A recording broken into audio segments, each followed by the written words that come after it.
Police Officer Marlo Quibete tries to reason out to his fellow policemen after he was caught red-handed in an extortion activity in Pasig City Monday night. Quibete is from the Drug Enforcement Unit of the Eastern Police District. He defends his innocence even before Metro Manila Police Chief Director Guillermo Eleazar. But for the police, the exchange of messages between Quibete and a certain Senior Inspector Mipiranum and colleagues Escorial, PO3 Nervar, and PO3 Roque says something else.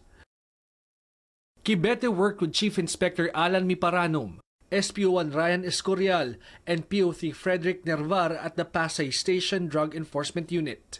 I personally got the information coming from concerned citizen about that extortion. And immediately, I informed the Regional Special Operation Unit to plan for the operation. The PNP Counterintelligence Task Force attends to another extortion report, this time in Pasay City. Police carry out an entrapment operation.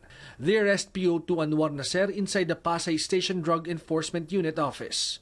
But his supposed cohorts, Unit Head Inspector Ronaldo Frades and PO3 Rigor Octaviano escaped. Hiningihan po ako ng 100,000 bilang po kapalit ng aking kalayaan. Pagka hindi ko po na-produce yung 100,000, gagawin pong Section 5 ang aking kaso na wala naman po akong nakuha sa akin na droga. The police leadership quickly relieves dozens of officers from their posts. Among them, Eastern Police Director Chief Superintendent Bernabe Balba and Pasay City Police Chief Senior Superintendent Noel Flores for command responsibility.